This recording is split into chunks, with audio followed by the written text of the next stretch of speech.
Yo, welcome back to another episode of On the Spot Sports. And before we get to our guest today, we have a big shout out for Living Sisu.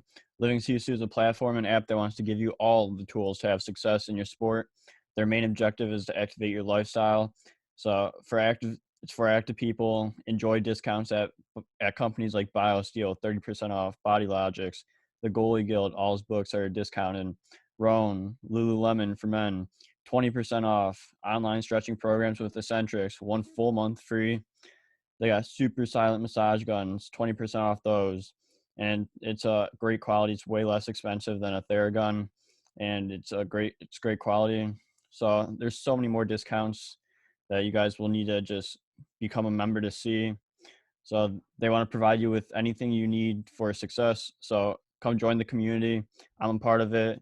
A bunch of other athletes are a part of it. So it's free to join. It takes 20 seconds to get exclusive offers to your sport, and it's definitely worth it. So do us a huge favor and go sign up for Living Sisu's membership. It's free, takes 20 seconds. So go do it, and we'll see you there. Living Sisu is a great company. We know one of the co-founders, Zach Fricali. He's a great guy.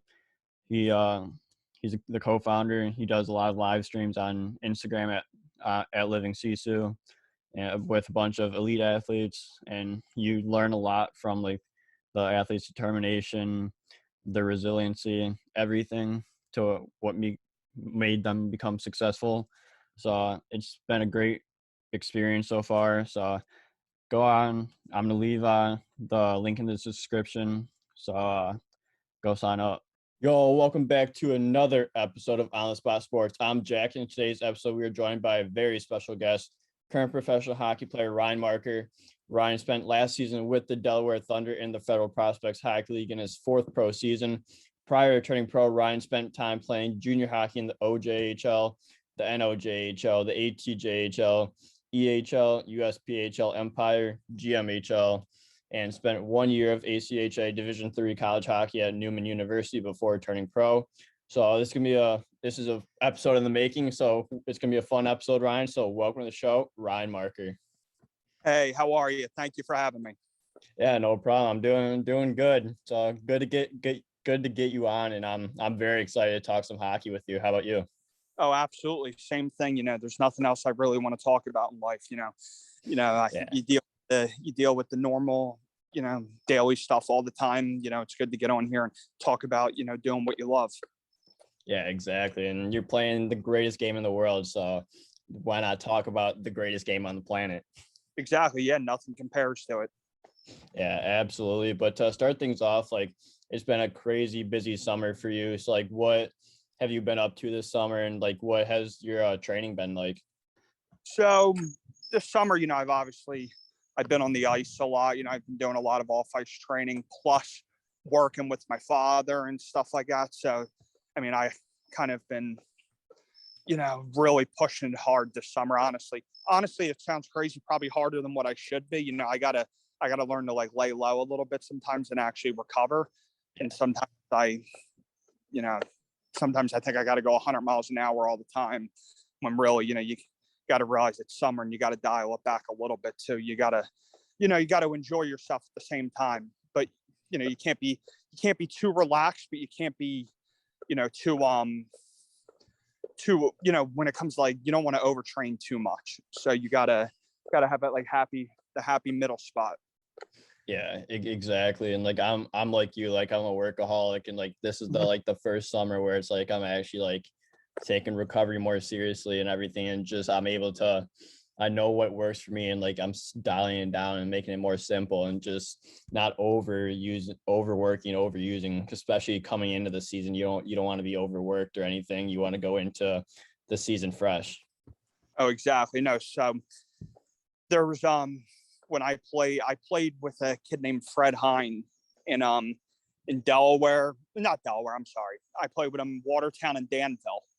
And he always told me, rest is a key weapon, and recovery is a key weapon. Like when you think about like first like turning pro and stuff like that, like you think like, oh, I got to keep going. But realistically, like, it doesn't have to be like that. You got to can't be 100 miles an hour all the time. And like, when he told me that, like, that kid really taught me how to become a pro, because he was a captain and stuff like that. So when I was a rookie, I sat next to him in the locker room, and he helped me a lot with like little things like that, like, little stuff that, like, when you're coming into pro hockey, you don't even think about. And the mental game's just as big as the physical part. So when he taught me told me a few things, and I didn't listen to him at first, but eventually, like, a couple years down the line, it all made sense at the end. So now I'm using that in my daily life with a lot of things other than just hockey. Yeah, absolutely. And like, I've had Hein on the podcast. He's a friend of the show, and I put up a Q&A question for you on Instagram, and he had some questions. So we'll get to that before we end this episode. But yeah, he's a good leader to like learn off of, and just he's the epitome of just learning how to be a pro from him. Yep, no doubt. Absolutely. Probably, in my opinion, probably my favorite player I've played with yet in pro hockey. So, just a great guy on and off the ice. I definitely love that kid for sure. Yeah, absolutely. That's awesome to hear. So to start things off, like, you grew up in Newell, New Jersey when you're growing up. So like, what was it like to grow up in New Jersey, and what like got you to fall in love with the game of hockey? So where I live in Jersey, I'm like 10 minutes outside of Philadelphia. So like, I'm like right on the border between New Jersey and like the Pennsylvania side. So Philadelphia is right on the other side. And I actually grew up in Philadelphia for like 13 years. And then my family moved over to Jersey, which a lot of people from Philly do that. It's like the schooling and stuff is better in Jersey. So, I mean, growing up in this area, it was awesome. I love being, I wouldn't want to be anywhere else. I mean, we've had a lot of good hockey players come out of the rink that I play at. People like Tony D'Angelo, Johnny Gaudreau, and Eric Robinson from Columbus, his brother Buddy Robinson, who now he's with Chicago, and like a few other guys like Ross Colton. Also, like, he didn't come from our rink, but he's from the area. And I don't know, growing up, we all played for Johnny Gaudreau's father, and he was my coach for probably 10, 11 years. So he definitely produced a lot of talent, that's for sure. Yeah. Did you know that those guys were going to the show when you play with them? You're like, yeah, like, these guys are going to the show. Honestly, not at all. As crazy as it sounds, like these guys will even tell you for themselves. Like Eric Robinson, growing up, was just like he always played AAA hockey, but like, he was always like your typical third line guy. He was undersized, and same with his brother, was undersized, played like AA, AAA. They were always good hockey players. But then when both of them at the same age, when they turned like 17 and 18, they both put on like 6 to 7 inches each, and their games just completely skyrocketed from there. Like them, like, I'll never forget when Buddy Robinson was, I think he was maybe a junior in high school. I think he was like 5'7", 5'8". By the time he graduated high school, he was like 6'3", 6'4". Wow. And ended up actually getting to like 6'6" by the time he stopped growing. And I swear to God, like, every inch he grew, like, that's another level up he went. It's weird. It was like weird how it happened. But same thing with his brother too. Like, but I respect both of them a lot. They're both workhorses. I mean, if I had to say one person that, like, you could say that we all thought that was going to the show, was Tony D'Angelo. Tony D'Angelo was amazing, from like a squirt all the way up. Like, and Johnny Gaudreau, we obviously all knew he had talent growing up, but we just didn't know what the size, you know what I mean? He was very, very small, but every level he went to, he proved people wrong, always put up points. And he's another one that works really hard, that deserves a lot of credit for that. Yeah, and those are all guys that you learn a lot from, especially like when they do like get those like when they do grow, and then Mhm. their like skill also comes, like you learn so much from them. You're just absorbing everything, especially like since you're playing and practicing with them every day. Like there's so much you can learn from those guys. Oh, absolutely. No, you're not kidding about that. Yeah, exactly. But like, how old were you when you started playing hockey? Um, 5, 4 or 5. I've been playing pretty much my whole life. Were you My always forward, or did you play low defense too? Nah, I was always forward. I was always a forward. I My brother played too. My brother played in the USHL, played some pro a little bit too, and my dad also played too. So I kind of just followed their footsteps. Yeah, that's awesome. And like it's always great to follow in those footsteps and like have like older people, especially in the family, that play hockey. So like, did you have any idols growing up playing hockey, and just who were those idols that you would look up to? Um,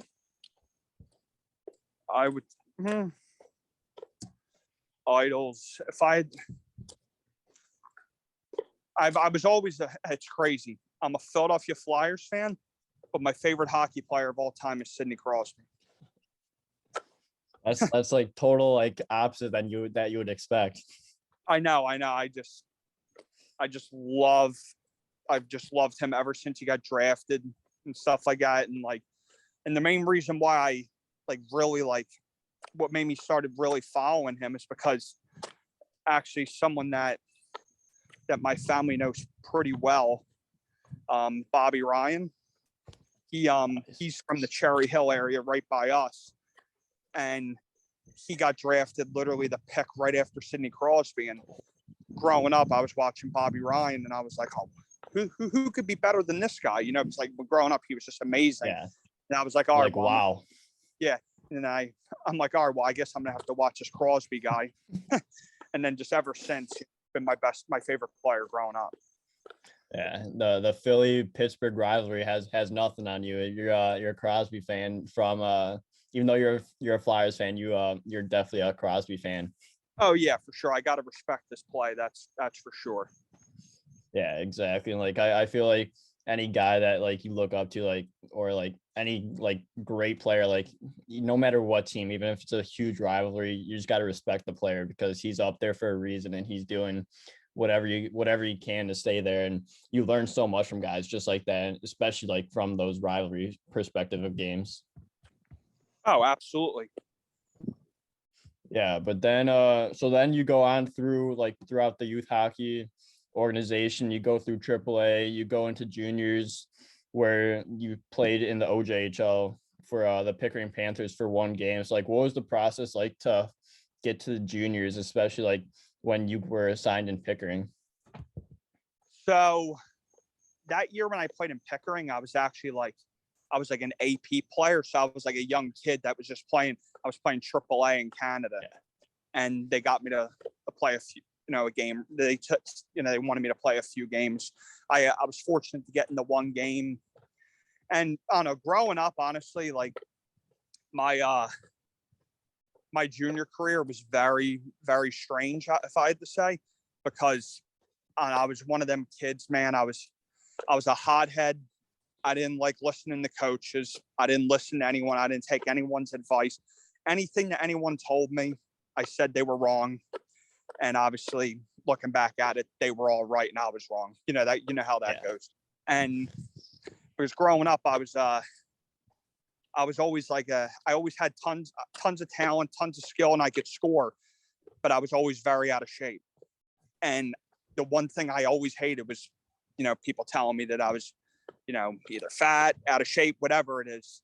And whenever I would have a coach that would say that, pretty much my mind would shut down and I just wouldn't perform the same. And, I either left or got cut. So, and then eventually it came time and place when I was like 18, I just couldn't take it anymore. And I actually quit hockey.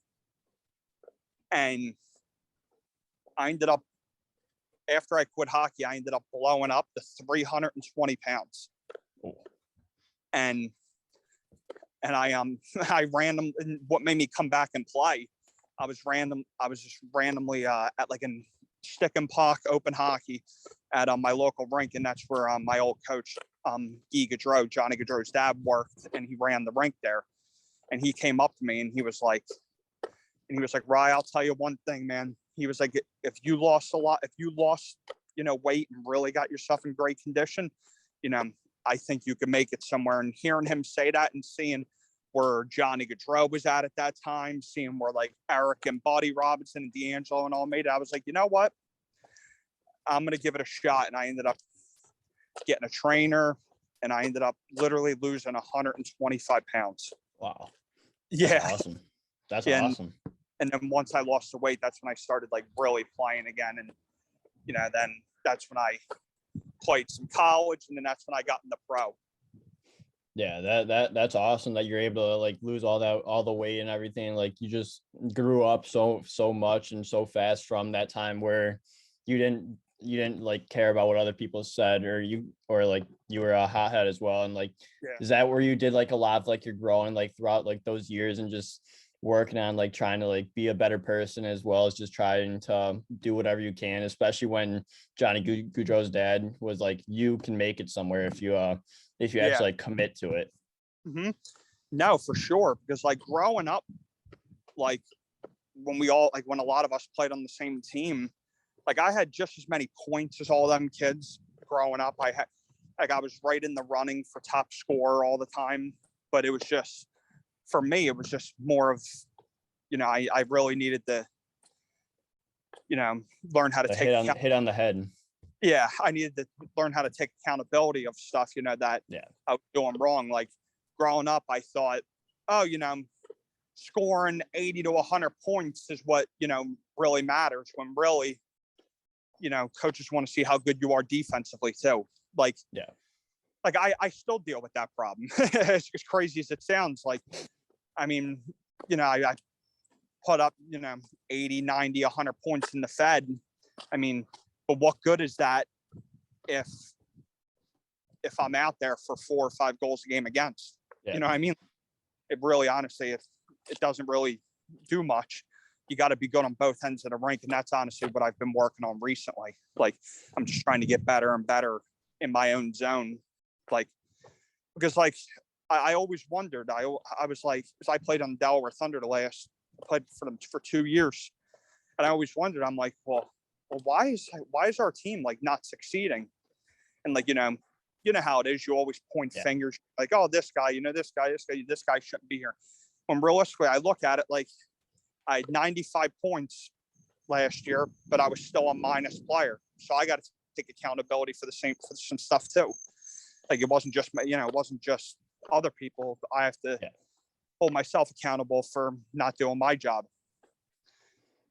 Yeah. So like how important is that accountability, especially since you learned so much about accountability, and then especially with Delaware, like getting 95, 100 points and still getting dashed still getting a minus rating overall. So like what have you learned about accountability and like the importance of it?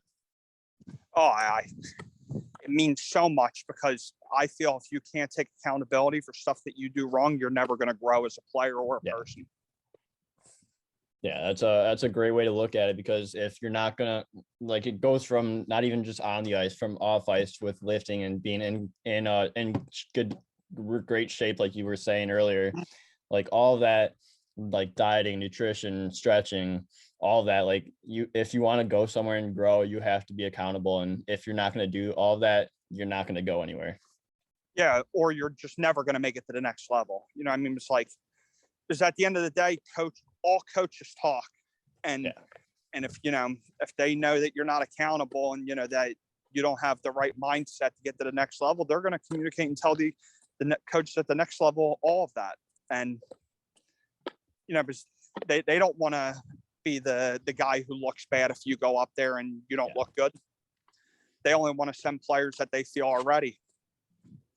Yeah, exactly. And like you said, like coaches don't want to make them look bad to other coaches. Like if you go there and you're not performing, you're going to get released, and that coach is going to look terrible because of it, especially if you're out of shape and like not accountable or anything like that.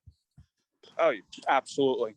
For sure. Yeah, because, they don't want to ruin their own reputation. Yeah, exactly. But then after you go into Pickering, you go into the Sioux Eagles in the NOJHL, Yeah. as well as playing AAA that year as well. So you split 12 games apiece for both those teams and leagues. So like, what was that first year of like official juniors where you played 12 games as well as playing AAA and like having like that development period as well? Okay, so what happened there is actually I started with the Sioux Eagles and then went to AAA after that. So what happened with that was we're going to fall right back into our stuff that we talked about before. So I got there.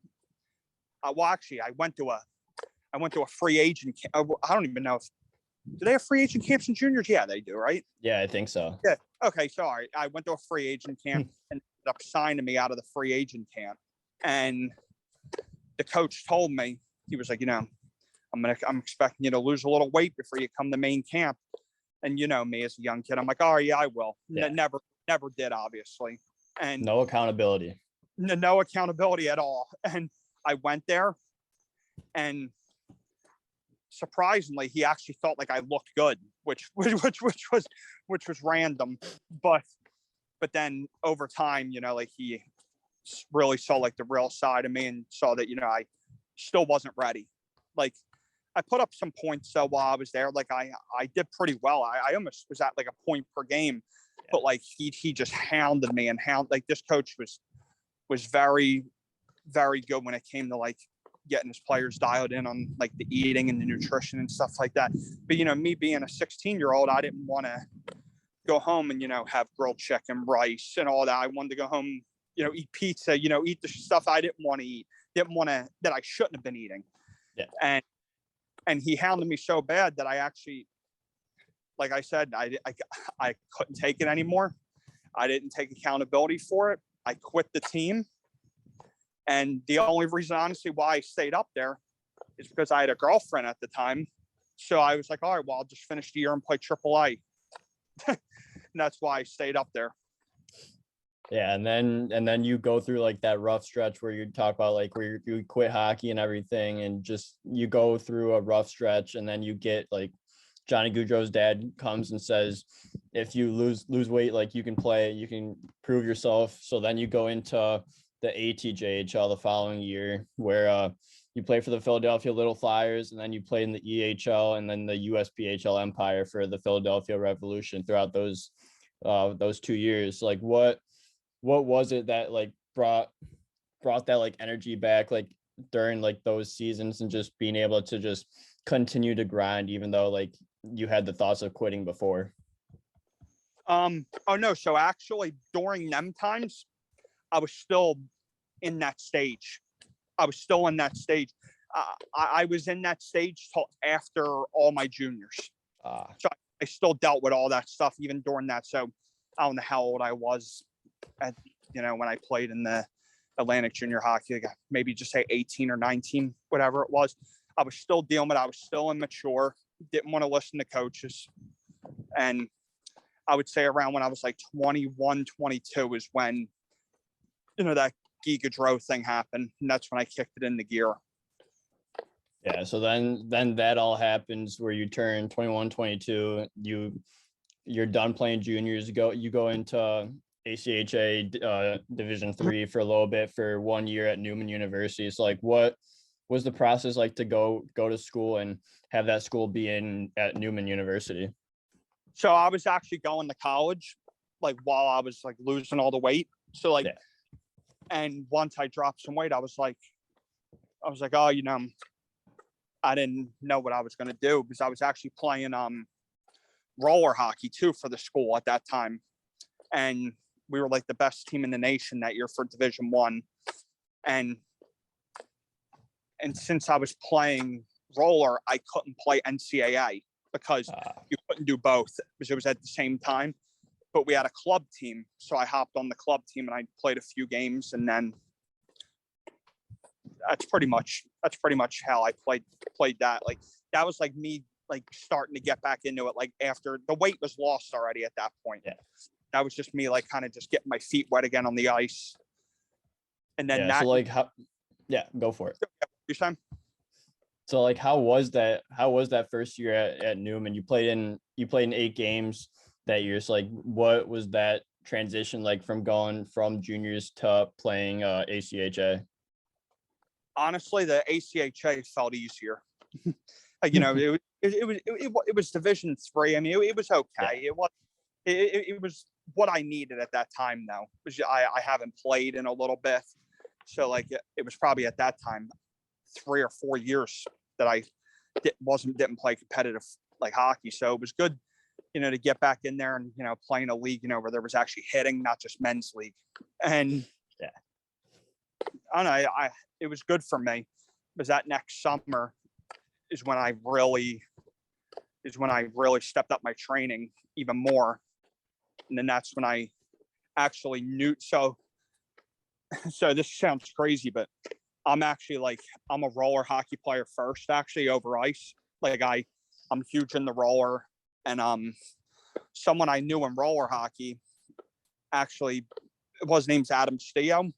He became a GM of the Evansville Thunderbolts in the SP, and he asked me, to come to a free agent camp, and I ended up going, and I was like one of the 2 players selected at the camp, and I ended up making Evansville that year, playing. I played I think like 4 or 5 games for them, and then the coach there said, he felt I was doing good, but he wanted me to really get some like good playing time at the level like right under it, and then he would call me back up.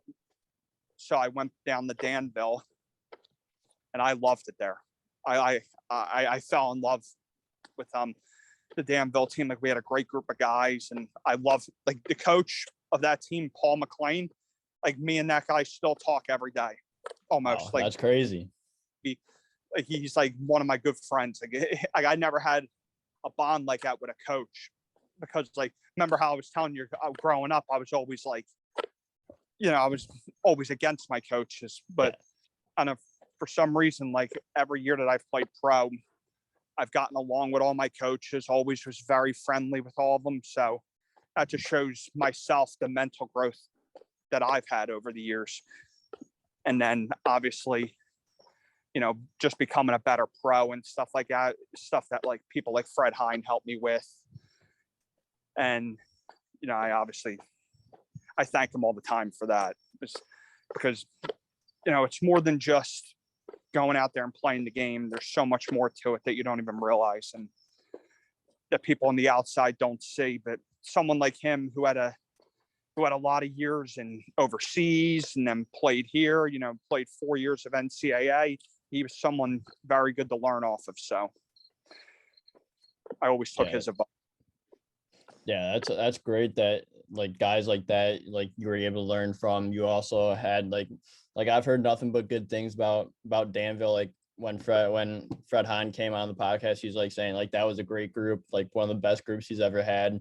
And like it always seems like even if teams are struggling, like they do have that like good bond. And like I'm sure Danville was really good at that time as well. And just to have that bond, like no matter what you go through, it feels like it's just an awesome like locker room to be in. Oh, absolutely. But you could even ask Fred. We both went down there at the same time, literally the same exact time. We both went down there. We were both in Evansville. Actually, you know what? No, I might have went down a week before him, but whatever. It's the same. We ended up same time frame. Yeah, same time frame. We ended up both going down there, and it was a blast because I think we won our first 8 games there. And That's obviously, awesome. Nothing feels better than winning. So, yeah, especially when you're going on a heater, like nothing better than that. Exactly. Like, and it was so enjoyable. Like, honestly, at that time, I didn't even want to go back up. I was having so much fun. Like, I was like, I won't mind doing this for a year. And, but yeah. Yeah. So like, what do you learn like throughout those years when you are like when you are like loving a team, but you also like are able to get call ups and you're like, you don't want to go back up. Like, do you just learn to just not take the call up, or do you just go up, go up another level? So I literally told, it's funny. So the coach that I told you about that I love, Paul McLean, I literally told him while I was in Danville, I said, if someone calls me up, don't even let me know. I'm staying here. And that's all I had to tell him. And he never said anything else after that. And yeah, so that was a fun group to play on. But then that following year, I was running my dad's business that summer, and I asked Danville, if they could either release me or trade me because I wanted to play closer to home, because that was the year that Delaware like just got introduced into the league, and that's how I ended up in Delaware.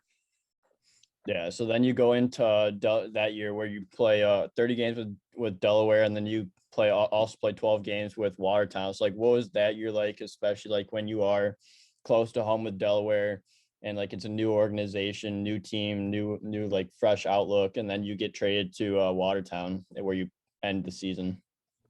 So it was I love playing for Delaware because it was only literally an hour away from my house. Yeah. I could have friends, family, anyone that wanted to come. Just like I had people at every game because it was so close. Like that was the convenient part about it. But at that time, we weren't doing so hot. And I actually thought that was going to be the last year of my hockey career because something was actually going on. And I asked the owner of Delaware, like nice, like in a nice way. I had nothing against them at that time. I said, is there any way that you would mind trading me to like one of like the better teams so I can, maybe try to win a championship since this might be my last season? And he respected me and he did it. And he traded me to Watertown. And that's when COVID hit after like 12 games in. Cool. So then a bad break. Oh yeah. So then obviously when COVID hit, there was no way I was ending like that. I wanted to keep playing. And the thing that I had that was going to stop me from playing, honestly, it never ended up happening anyway. So that's why I never stopped playing. Yeah, and then you go into, and then like there's another year with like the pandemic going on where you get to play a few games with Elmira before coming back to Delaware this season, where you put up extremely unreal numbers, 95 points, like you said. So like, what were those last 2 years of pro like before going into this season? I'm not gonna lie, I absolutely loved Elmira. I loved Elmira, but the thing that happened is so me and Fred were actually on the same team in Watertown at that time, and during the COVID year, where like there was no fans or anything, we were playing an exhibition game against Elmira, and there was literally a fight that happened in between the locker rooms. And it got so bad to where like our owner like canceled the season pretty much. So I think there was like, I don't know the exact details, but like I know there was definitely like some like lawsuit stuff, going on. Yeah. And after that, that's when I ended up getting traded back to Delaware. I ended up back in Delaware at the end. So yeah, that's a crazy story, especially like I do remember like hearing bits and pieces of that exhibition game between Elmira and Watertown, and like how crazy it got. Like, wasn't it during like pregame warmups too before that? So it was even before that. We went out to pregame warmups like after the fights and all happened. Like, and Elmira never came out. We were just warming up by ourselves. And then after that, that's when they called us back into the locker room. Obviously, the game was canceled. And then literally the day after, we found out the season was canceled. And then that up in Elmira was I didn't know, but so I thought to go to a team during the COVID year that you had to inform your team and get permission. So I never even tried to pursue going to Elmira because obviously that's the team we just fought against, and I thought my coach would never let me go there. But I was honestly wrong. And by the time I figured all that out, there was only 4 games left anyway. So I was like, you know what? Elmira was battling for a spot to be in the finals. So I ended up going and playing the last 3 games, and they ended up winning all 3. Hey, you're the lucky charm there. Yeah.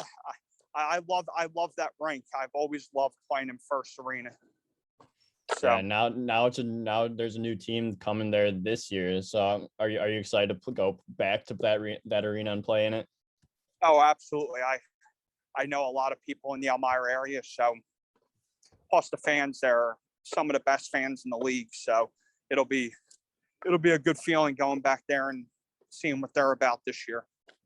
Yeah, absolutely. Then this past season, you spent time with the Delaware Thunder, like you said, where you put up extremely awesome numbers. So what went into the success of just being able to produce on the score sheet and get 9 and lead the team with 95 points?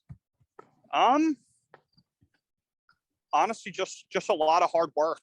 I mean, I really worked on a lot of stuff in the summer of that year, and I feel everything that I did, whether it was mentally and physically, really helped me produce on the ice.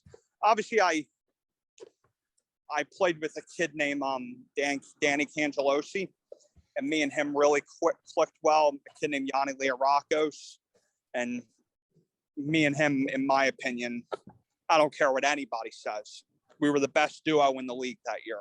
Me and Yanni Learakos before he got hurt, and obviously, he unfortunately, ended the season. But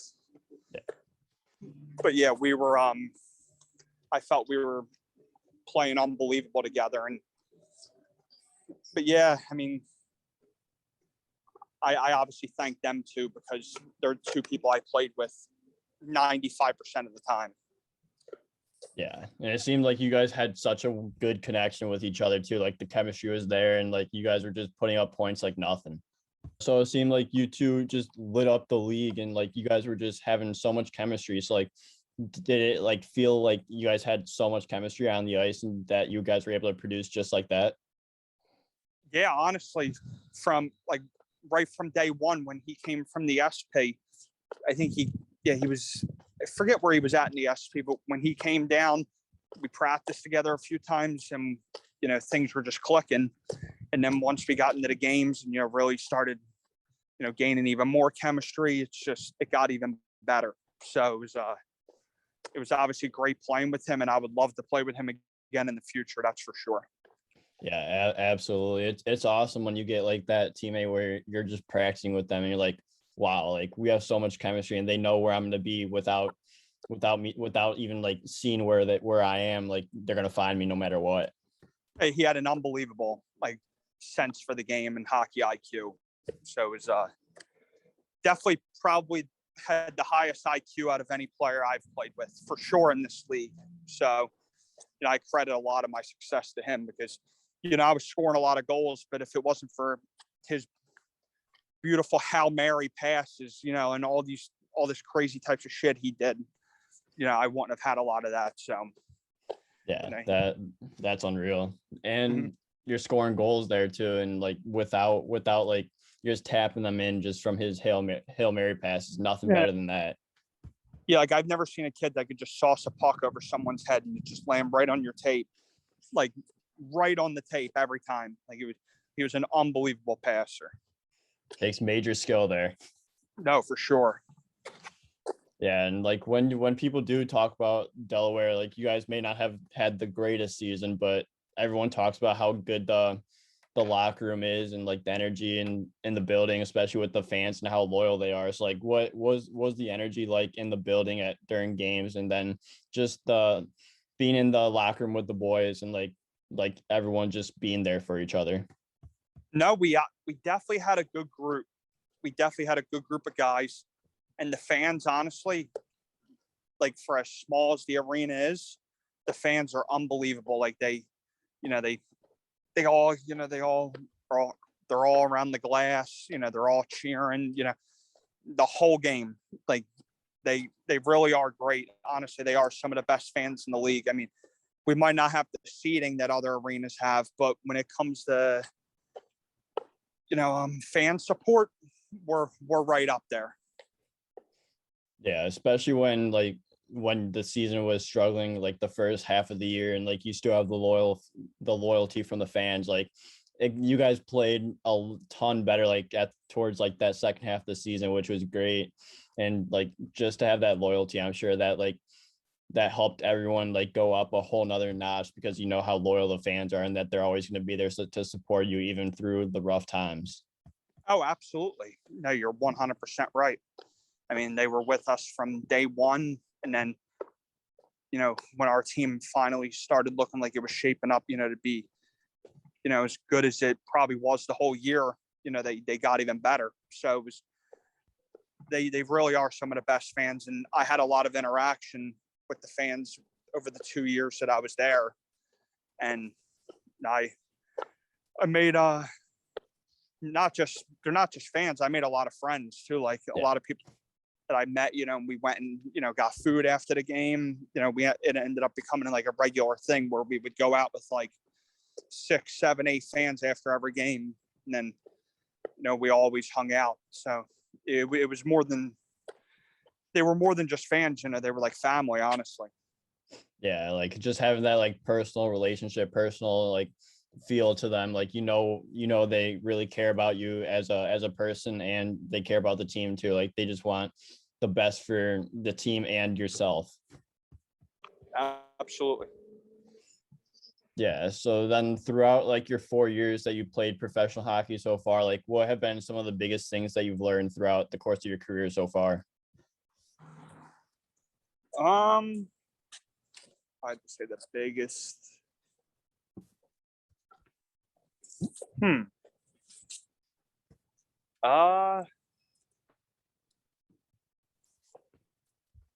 Okay, if I'd say something that I've learned about in minor league hockey, there's no situation that's a perfect situation, in my opinion.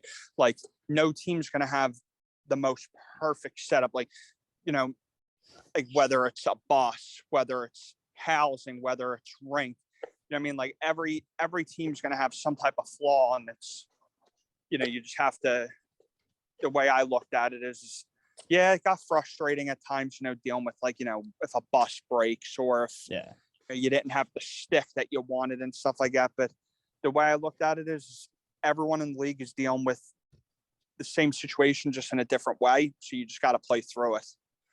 If that's one thing that I would say I learned, I was always like, why are we not getting this? Why are we not getting that? Why is this breaking? Why, just normal things that, people would get frightened. And honestly, I think that just comes from being spoiled kids when we're younger, and getting things that we wanted.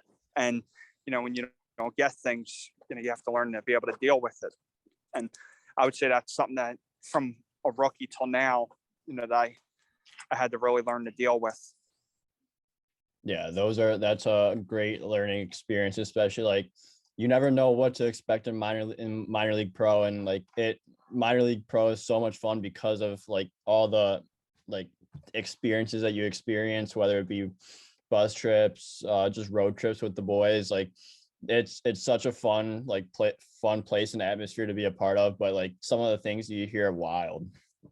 Oh, like the bus trips are enough alone to write a story about when I'm done. And you can write a whole probably 500-page book on just the bus rides. Just on road trips, nothing else. I didn't even get into the game, the leagues, the players. I didn't get into anything yet. Like just the road trips. The road trips are honestly probably my favorite part. Whether when it's when you're on the road, being in a city that you're not like familiar with, and then hanging out with the boys at the hotel, and just playing, an away game and stuff like that. It's different. It's different than being at home. So you have to learn to be able to, like find different places to eat, you're not as comfortable. So you have to learn to be able to adapt. Yeah, that's a big thing, is not being comfortable at all times. Like in the minor leagues, like a lot of stuff's gonna happen. You may have to have some random pregame meal from like McDonald's, Chipotle, something like that. Like it's like you guys gotta be able to adapt and just go with whatever's thrown your way. Oh yeah, exactly. And like I tell people, I'm like, if you're picky, pack a lunch. Yeah, so that's the best way to go with it. Just pack a lunch, because you know what you're gonna eat from there, and you know what to expect. Exactly. Yeah, that's what I tell people. I'm like, if you're picky, pack a lunch. Because the good thing I'll say about Delaware is we always did stop somewhere where there was like 5 or 6 places around. So like everyone could go to like their own spot if they wanted to. Yeah. But that's not every team did that.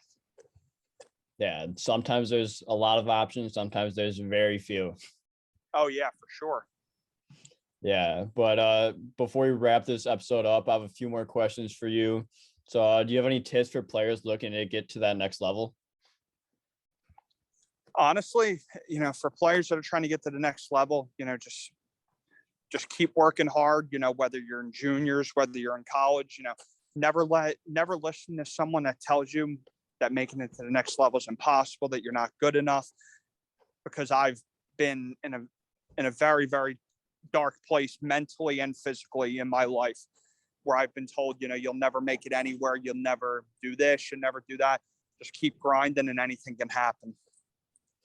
Yeah, that's a great tip, because a lot of people will try to put your dreams and goals down, but you just got to prove people wrong and prove that you can continue to move up the chain. And it's not like that stopped. I still deal with it to this day. Yeah. People will do that.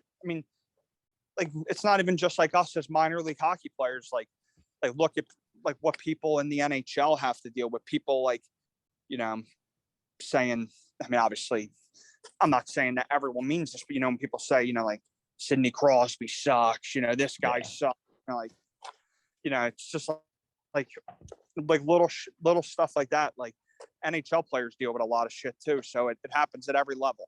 You just got to keep grinding. Yeah, exactly. And you're playing professional hockey, like you're an elite player if you're playing in the pros. Exactly. That's how you have to look at it. You're in a very small percentage. Yeah, exactly. So my next question is, what's your game day routine like when you get up for a game all the way up until after the game? So when I wake up, I actually go to the gym, and like I get like a good like little like morning stretch in. Like I'll do like a very, very like light lift, like just to get loose a little bit. Yeah. And then I'll go on the trail and like do like a 30-minute walk, just walking, just like loosen my legs up, and then I'll leave. And then from there, usually by then it's usually like 12:30. I'll go get lunch somewhere with like some of the boys. And then by the time I'm done at 1:30, 2:00, I'll go home, take like a 2-hour nap, and then head to the rink once I get up after that. Yeah, that's a great routine, especially like taking a nap. Like a lot of guys are either hit or miss on naps, but you're a nap guy. I have to take a nap. I don't have a choice. If I don't take a nap, I don't feel right.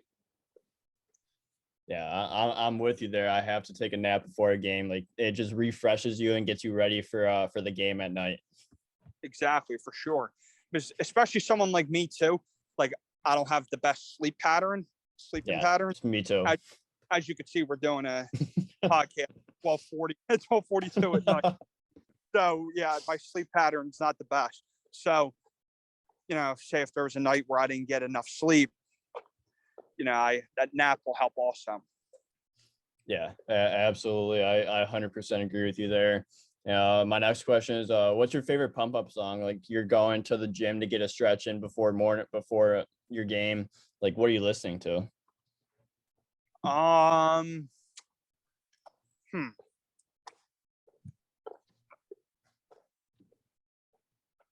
Honestly, I would say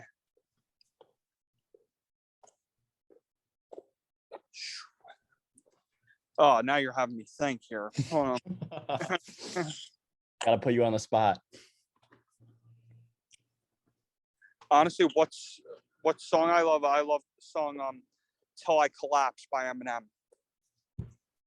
That's a good one. I've heard that one a few times. That's a good choice. There's a few though. There's honestly most of them are Eminem though. Yeah, I mean, you can't go wrong with Eminem. Like they No. produce quality music, and like it gets you going wherever you are. Oh, he does for sure. Yeah, and then Heinze asked, what is your Chipotle order? He wanted me to ask what your Chipotle order was. Oh my God! All right, so I literally I am the most plain eater ever, but I eat a shit ton. So I literally get a burrito. I ask for quadruple chicken, not double, not triple, quadruple chicken, like, and just a little bit of rice and sour cream, and that's it. And usually, most of the time, when I'm done that, I'll usually go up and get a bowl next. I eat so much. Like my metabolism, honestly, after like changing like my body and everything, like it just became so fast to where like now like I'm the complete opposite of what I was. Now I could eat. No, I'm not gonna say whatever I want, but yeah. If it's reasonably healthy, I could eat a lot of pretty much anything. Yeah, that's a great order to have. Like my metabolism's fast as well, so like I can not have like whatever I want, but like good quality food, and like I'll like it. I know how it goes, and you just want to keep eating. No, for sure. If Yeah. I would say if there's something other than hockey that I love, other than hockey and like being in the gym, I love food. Like I could eat for sure. A big foodie over here. Yeah, right. Yep. What's your favorite food? What's your go-to food that you would eat? Are you saying like as in like just like a cheat meal or like because I have some crazy oh God. I have some great Let's go with cheat meal. Cheat meal.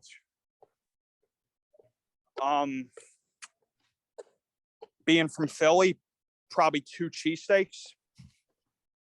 That sounds delicious. Yeah.